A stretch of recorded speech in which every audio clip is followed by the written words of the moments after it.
Hello students.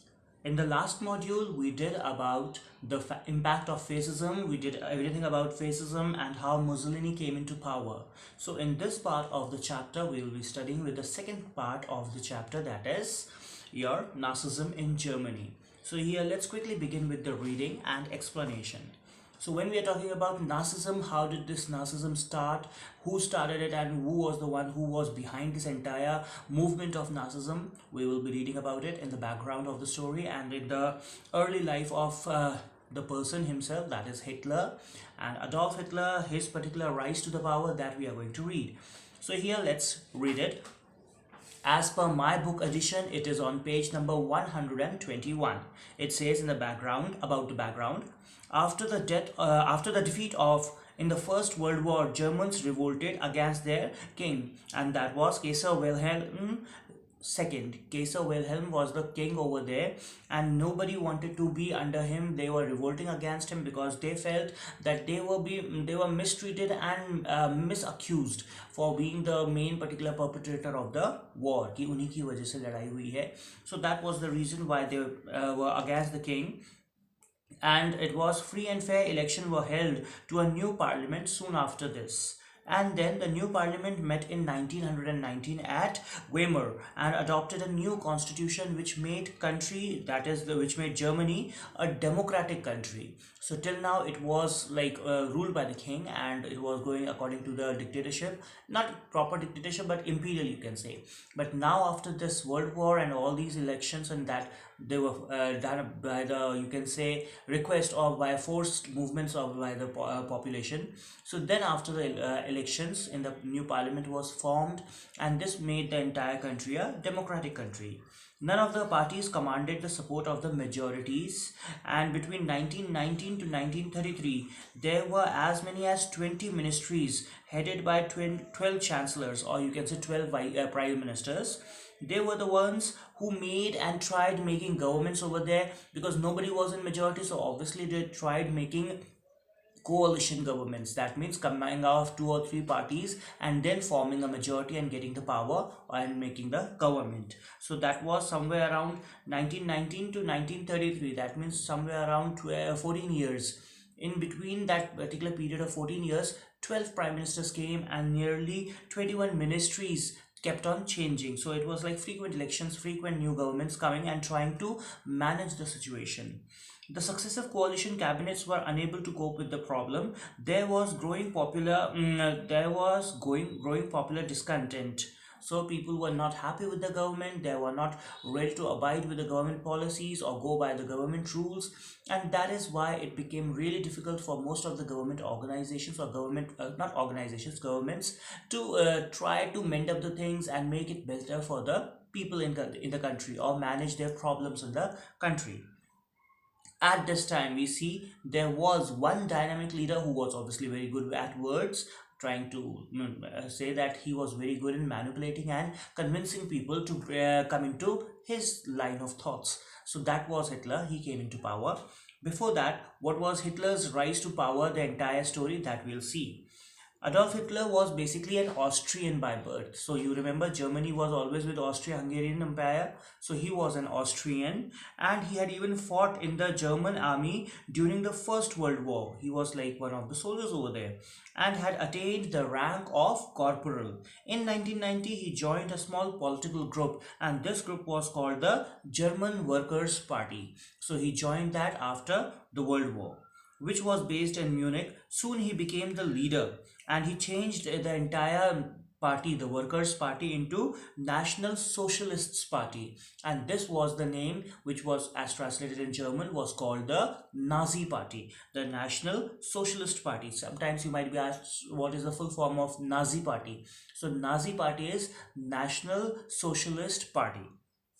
Now Nazi party had its own army also. It was like a particular political group but having its own army. The army was divided into 2 groups. One group wore brown shirts, and then besides that its main function was to save its party member. The other group wore black shirts, and their main duty was to save the party leader.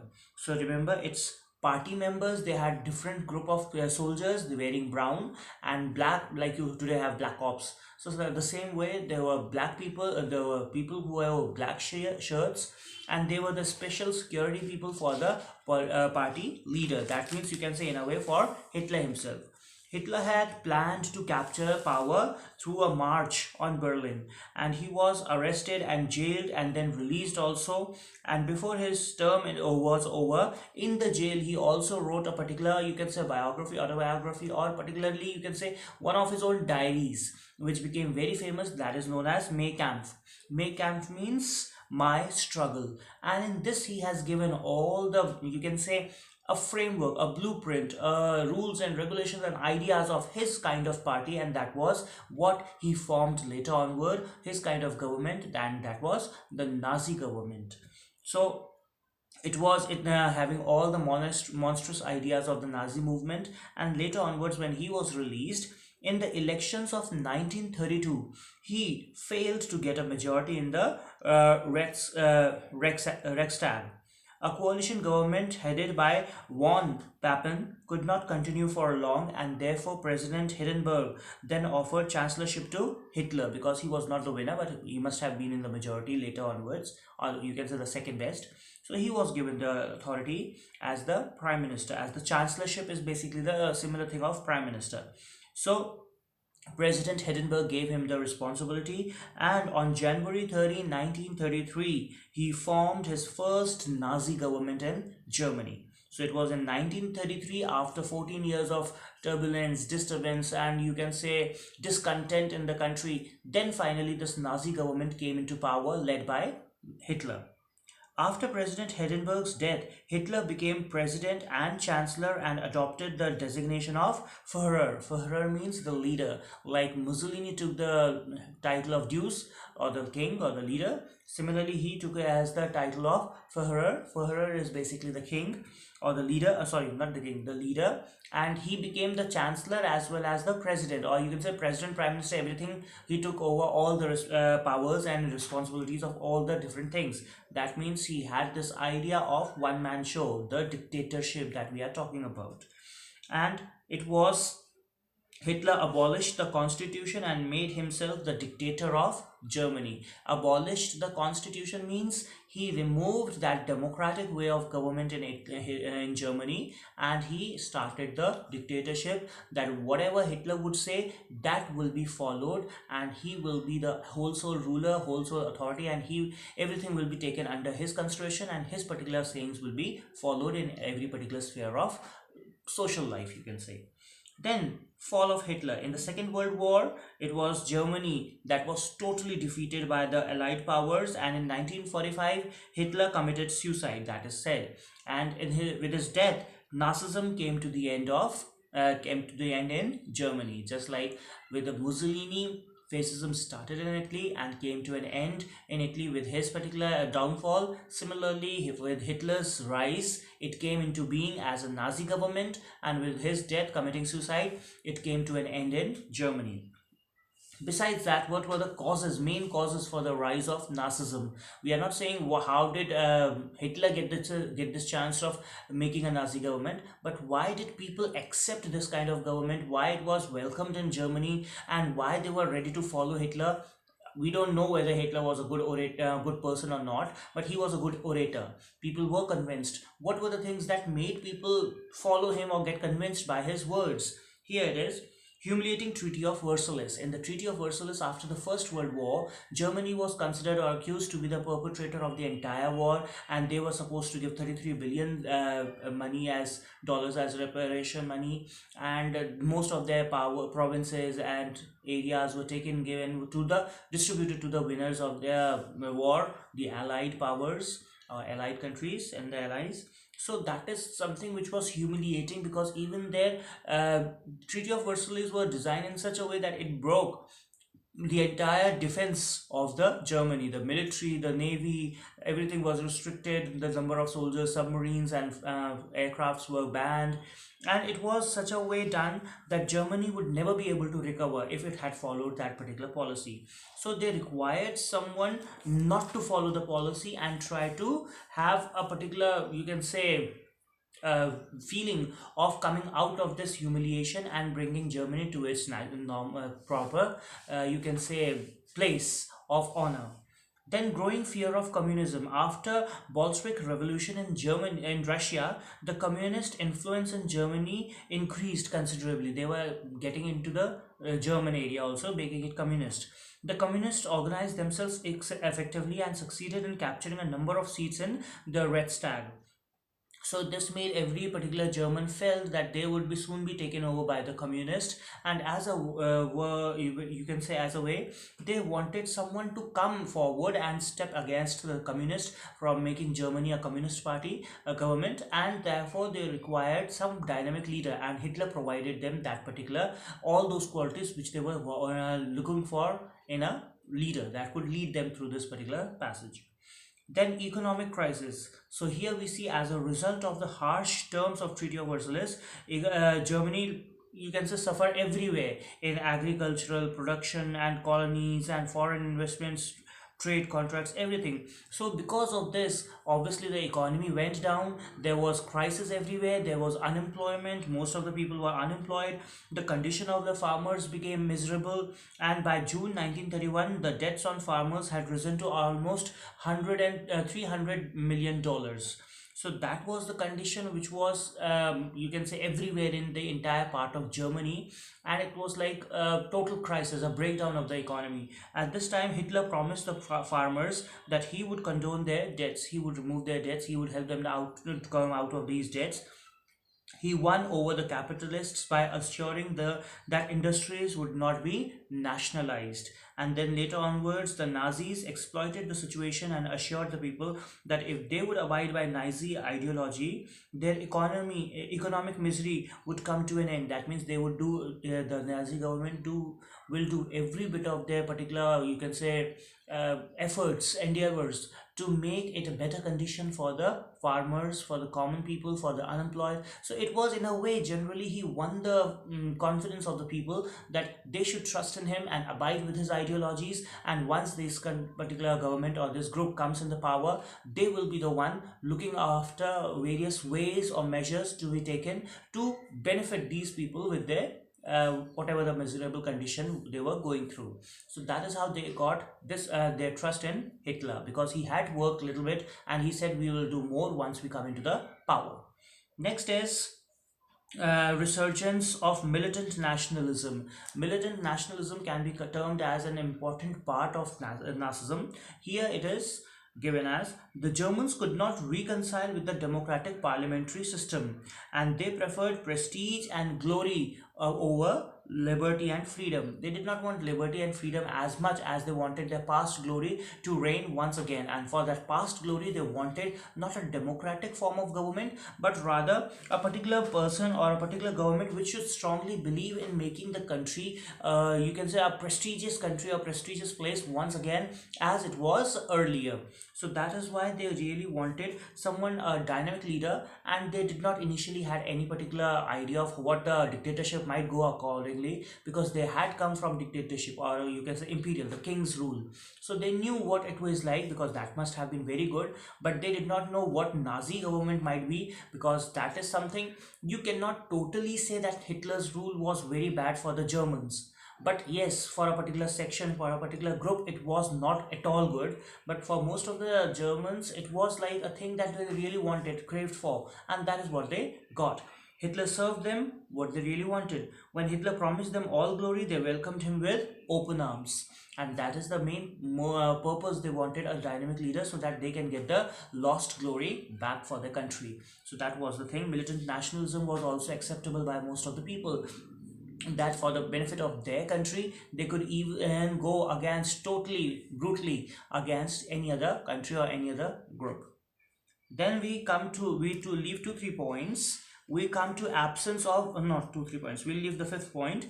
We'll come to the 6th point: absence of strong opposition. Now Hitler was growing into power, he was removing democracy and trying to get into dictatorship, yet there was no particular other group which could oppose the government or the challenge the powers of Hitler or stand strongly against them. Like today we have a particular condition for most of the Indians in India, that they might feel that okay, the ruling government BJP is not appropriate, they are not working well, but then the other opposition, that is Congress, that is equally not capable enough, so whom they should vote. So they get into a particular confused situation, that asking voting for any other smaller group might not get that particular group into power. Asking thinking considering to vote any of the giants in the political field, that is basically both the oppositions or both the contenders are not worthy enough, so whom they should vote for. So that is the absence of any particular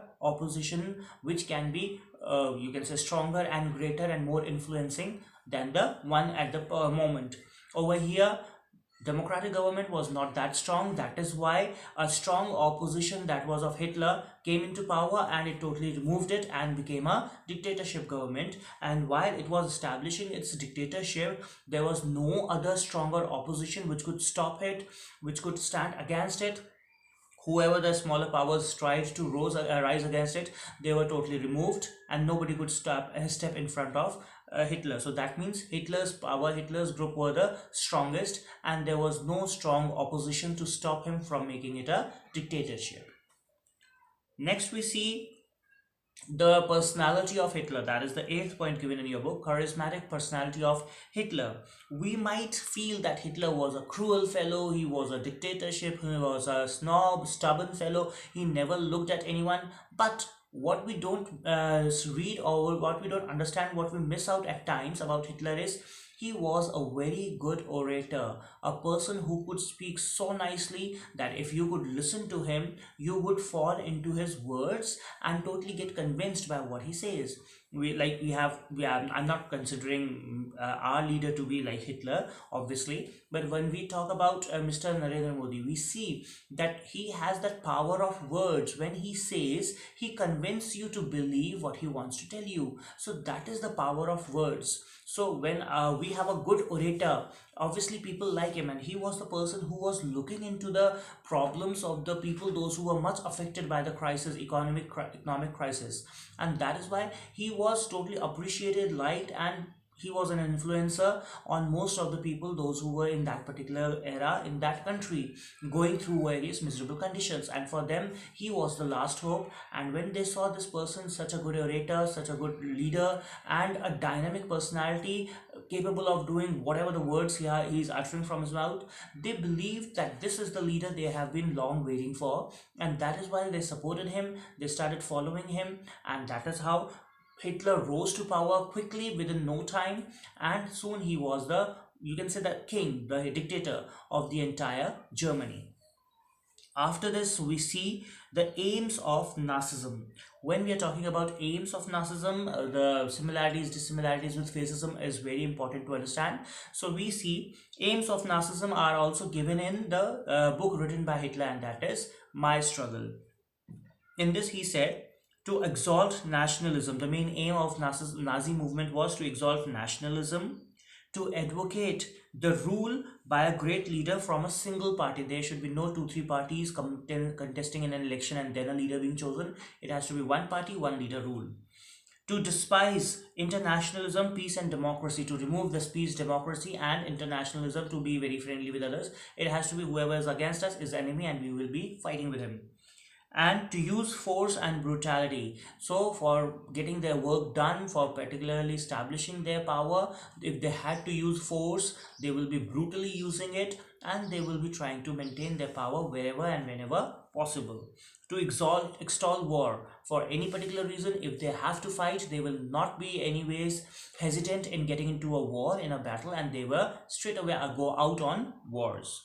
To uphold the racial supremacy of the Germans. So that means they really believe that Germans lost their particular old glory. They need to bring it above, and they were racially superior to the other races, and they usually had all the hatred against the Jews. So we see in the Nazi camps, Jews were badly treated, they were killed, and it was like the camps, they were taken into the Holocaust. During that time, wherever they went, none of them returned from there. If they ever returned, that was even such a pathetic condition, worse than death.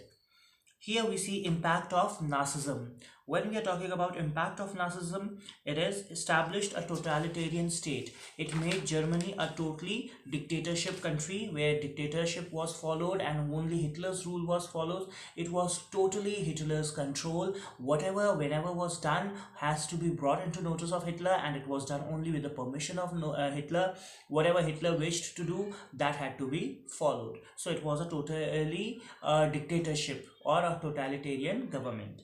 Then economic reforms. Hitler introduced various reforms also. We can, that is what I am trying to say. He was not an out and out negative person for his people. He might be for the other countries, other people, but for his people, his government, his Nazi movement was not a you can say a negative thing. It was more of a positive thing for the nation. It was Hitler introduced various reforms to meet the economic crisis after the war, and among them we see factories were set up to provide workers work to the laborers. Industrial and agricultural production was encouraged. Food corporation was established. Price controls were introduced so that there was not any inflation, and proper prices given to the farmers. Capitalists were encouraged to increase production, and strikes were banned. There was no one to have a strike. Everyone should be working and working properly for the production and encouraging production and getting proper rates. So everything has to be done in a way that people, the natives, are benefited by that. They get proper opportunities of work and money and everything. The production of heavy armaments, aeroplanes and naval ships on a large scale was increased. This is what was against the Treaty of Versailles, but he started doing it in a way. It was giving the power to the country, and at the same time it was giving job to the jobless or the unemployed. Projects of public works, buildings, government officers, etc. were undertaken. That is just in the case of making the economy stronger and giving the work to the workless or jobless, the unemployed people. The trade unions were dissolved. All the workers were put under one union, which was whose chief was a harsh Nazi leader. So Nazi leader was the head of all the unions. That means no particular union group could get into a strike or get into getting their terms and conditions being fulfilled or followed by the government or the group heading the company, but rather it was a Nazi leader and their Nazi chief, Hitler's Nazi chief. He used to look after all the unions, and therefore nothing could be started or no revolt could be conducted, and that is how they controlled all the spheres of the industrial areas as well, in the laborer group, everywhere. Then next is militarism and compulsory military training. Special efforts were made by the Nazi movement to you can say increase the military force of the country, and that is by force they were asked to have compulsory military training, each and every one. Hitler believed that nation could become great only when it is defeating other nations in the war, because then it will be feared by the neighboring nations, by everyone. He started rearmament in violation of the Treaty of Versailles, and he did not care about what the summons and what particular bills were passed against them by the Treaty of Versailles. He totally removed it, and this pleased the army officers who had felt humiliated by the term of treaty, and they felt that this is something a right particular leader, dynamic leader, who they really wanted to take or avenge the humiliation their country had to face in the Treaty of Versailles. Then after that we can say acquisition of territories. Hitler worked to acquire more treaties for the surplus German population, so that those people can be, you can say, restored, could be made to stay in different parts wherever the treaties they would territories they would get, and even to get back the territories which were taken away from Germany to the and given to the other places. He also worked to get those territories back. Next important impact was racial supremacy. Hitler believed in the doctrine of racialism, and which presented him as he presented the Germans as the master race or the superior race. This race, he said, would rule all other inferior races. For this, he wanted Germany to cleanse itself of the contamination by Jews, and that is why he wanted only the Germans to be there, and Jews should be taken into the Nazi camps in the Holocaust and removed, because he considered that these Jews are contaminating the German population. That is why he wanted to remove them from the country. Next we see the similarities between the causes and similarities between the ideologies of Nazism and fascism. This is by far the last point we have. So the similarity between the causes for both the groups is, first, Discontent after Treaty of Versailles. Now you will say that Italy was on the winning side because it broke the Triple Alliance and got against Germany. So he was in the other group of the Entente and their particular ally powers. So why was Italy not happy with the Treaty of Versailles? Obviously, Treaty of Versailles was a humiliation to Germany, but Italy, being on the winning side, was not given any particular reparation money, any territory, any particular advantage of being on the winning side, and that is why Italy felt that it was ignored, it was sidelined during that time, and that is something which was not accepted by Italy. Economic crisis was in both the places. Unemployment and the condition of the country was deteriorated badly because of the war. Hatred for democratic principles. They did not want democracy because they had seen many democratic governments coming and falling down, and that is why both the places required some dynamic leader to take charge, and that is why Mussolini and Hitler in their respective places became the dynamic leaders to make that change or bring that change which the people wanted in the government. Fear of the spread of communism. Both the areas, communist parties were trying to cover it or get it under their control. So that was, the revolts were even against the communists also, that they did not want communist government in their countries. Political instability and class conflict. Failure of the League of Nations were important aspects to which gave rise or encouraged these leaders to grow more in their power. Next we see similarities between the ideologies, their thought process, their thinkings, their aims, and all the things. Here we say they first believed that they had both the groups had, or both the countries had, faith in the totalitarian rule or dictatorship, we might say. To despise democratic political system. Democratic system was totally not accepted and they despised it. That means they were against it. To hold that the state is supreme and it could suppress the fundamental rights of the individuals also if they come in the path of the benefit or you can say progress of the country. To uphold one party and one leader rule.